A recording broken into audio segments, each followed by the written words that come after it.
Cuba, it's me! Episode 44 of The Willow Show, which stands for Wrestling is Life. Life is Wrestling. Now on today, my episode is about my 10 biggest regrets in wrestling. Now, I don't like to have regrets, because I figure all the bad things make you who you are, and you can learn from your mistakes. But if I did have a time machine and I can go back in time, there are certain things that I would obviously do things differently or wish they would have turned out different. So let's do it in no particular order. Here's my 10 biggest regrets. The first one, in Brantford, Ontario, I was the internet champion for the PWA, and I was wrestling Buck 10. Now, everybody had different thoughts on Buck 10, but I thought, you know what, I can have a really good match with him, and I had a lot of good ideas in my head, and I was actually really looking forward to this match.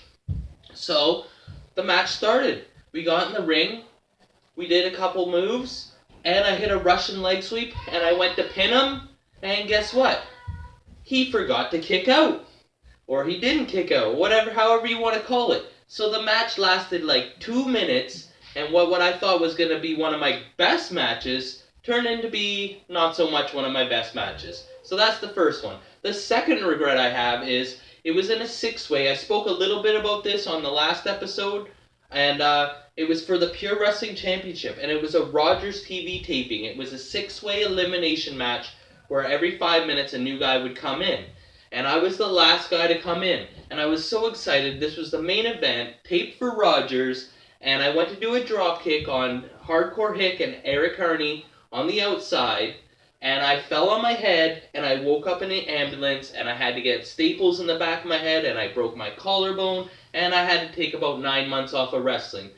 I really wish I wouldn't have gotten hurt, and also that match never got to air on Rogers due to the blood. They can't show blood on Rogers.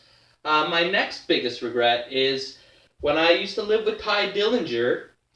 I was really trying to pay back my mom the money for the wrestling school, and I was saving up for a house. So I was working at New York Fries from 9:30 in the morning till 2:30, and then I would go and work at this rubber factory from 3:30 in the afternoon till 2 in the morning. So I was working those are long days. I was working like 15-hour days, and it was afternoon, so I had stopped training at the wrestling school because I wasn't available during the nights, but I was happy because I got Friday, Saturday, Sunday off to do shows on the weekends, but I did miss training. And Ty Dillinger said to me, I'm going to this new school run by Eric Young, WrestlePlex. You should come and check it out. And I thought, oh, I really would like to, but I can't give up this job. I'm making so much money. I'm finally paying back all the bills. I should have just done it. Look, I might have ended up being better than what I was. I might have gotten into a good group of guys. Like, I should have just figured it out, got just a day job or something. So, I regret not going to the WrestlePlex. The next regret I have, I was doing a match in Elements, and I was to fight Suicide Sean Ball in a ladder match. And, so I got to the venue. The ring looked like it was set up and everything. I went to the back, shook some people's hands, and one of the guys said to me, hey, the ring's set up, you can go out and check it out. So I did, and I was talking with Sean Ball, and we were looking at the ring and everything, and I was just thinking about the match and whatever, and so Johnny Devine comes over and chews my ass out, gets so hot at me, like, he's like, you standing around like a bunch of bums talking about your match when you should be helping set up the ring, and I was just told the ring was set up. And so he really didn't like me from that. I tried to make it up to him. I apologized. I shook his hand. I was like, I'm sorry, sir. You're right. I didn't realize. And so I don't think he's ever liked me since that day. I wish I would have just noticed. But, they told me that it was done. So I should have just helped. Like, I used to always set up the rings. It's just that I was told it was done. And I really felt bad. And I really wish I could have had a better first impression on Johnny Devine. My next regret, I spoke about this in another match, was Eddie Osborne's first match was me versus Jam G under a mask. And we did so many high spots in the match, so many finishing moves, and we were the opening contest on an indie show, and we got so much heat with Gaza and Scott Tamor and everybody else in the back. Missing Link was on that show, and we just didn't know. Our trainer told us to do like a cruiserweight match, and he said that's what he was expecting. And you know what? Like, it's not that big of a regret because I did learn from my mistake. But going back, I would have not wanted to catch that heat with any of the boys. My next regret is I was wrestling Ty Dillinger, who was known as Sean Spears back then. And we had this one contest in Cambridge, but then we did a return match in Brantford. And anyway, so the match was really pretty good. Like, I was upset at myself for one little thing, but the fans probably wouldn't have even noticed. But I always tried to, if I did one little thing wrong, I was so hard on myself. So anyways, after the match, I was talking to Ty, and he was saying, oh, our match was really good. But he said he was talking to Cody Deaner, and Cody Deaner said the match was good, but Elian has no charisma. He just does the moves. He doesn't look at the crowd or anything. And I was so down on myself and I was so disappointed, but I never went and asked his advice. I never said, hey, sir, like, what can I do better? What did you see that you didn't like? What can I do better? And I always regret that to this day, because he would have been somebody good to start getting advice from, and then he probably would have respected me because I was asking for help and trying to get better, but instead I just tucked my tail between my legs and pouted because I was disappointed that he didn't like it. Instead of just being a man. See, that's the thing. When you wrestle somebody, you want to be on their level. You want to have them respect you. But it's okay to ask them their advice and say, hey, what can I do better? What can I not? But people don't want to do that because they don't want to seem like they're underneath people. You should just put your pride to the side and ask for advice from everybody. So now my next regret is we were doing this show and Gangrel and Bushwhacker Luke were on it. It was in Kitchener. And I couldn't get a babysitter. I bring the cameraman with me. And there was no one to watch him. So I bring him in the back locker room with me. And Bushwhacker Luke just kept glaring at me. I mean, he's old school. I don't think he appreciated me having the cameraman with me in the locker room. I think that was against his beliefs and his old school traditions. And he just kept giving me this real dirty look, and I was just knew that I had offended him, and so I didn't even go up and introduce myself and shake his hand. I just really was upset that it was bugging him, and I should have just explained the situation and got to know him and maybe got a picture with him. But I regret that I didn't do that. And also, my next biggest regret is I went on this tour with Thorne and Ernie Todd, and I made enough money, but by then I owned a house and I had to pay the mortgage. So when I got back, they asked me to come on the next tour.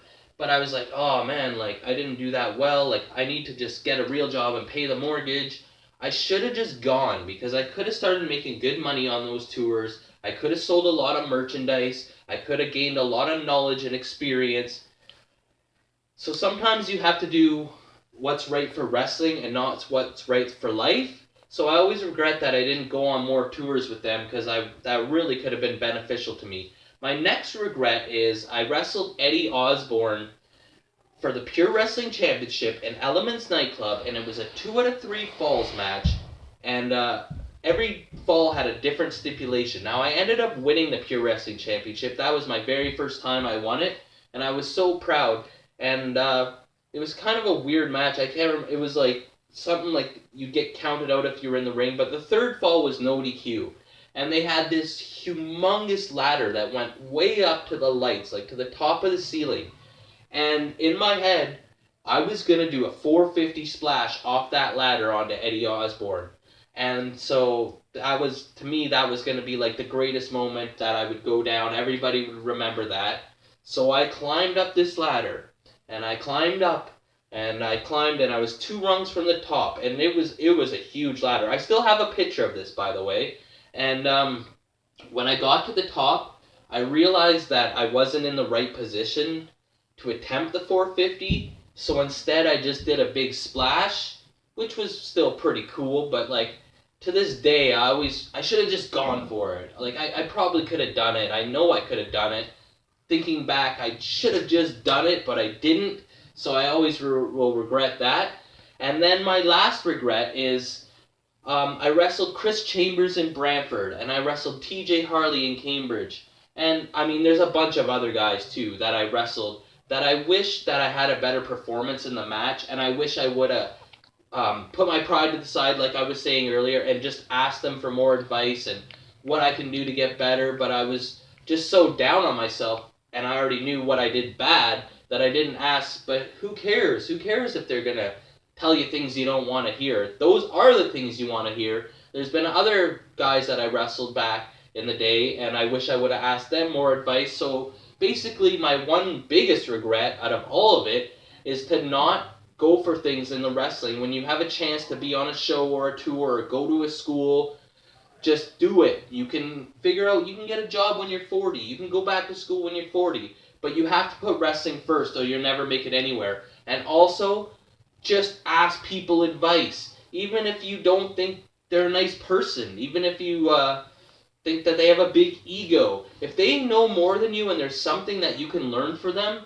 then ask. Because they always respect that too, because it helps boost their ego. And then also they'll always look at you as someone that they help and like someone that they took under their wing, so then you might get more opportunities that way. So that's it. I try not to have regrets, but if I did, those are things that I would change and I wish I could go back and do over again. But who cares? Wrestling is wrestling. I think some of those things made me who I am, and I learned from my mistakes, so I hopefully don't keep doing them again. It's okay if you make a mistake, but you don't want to keep repeating the same mistakes over and over. So this is episode 44 of The Willow Show. Remember, like, or you get a leg drop. Comment, or you get a clothesline. Subscribe, or you get a suplex. I'm your host, Elian Habanero. I love wrestling. Cuba!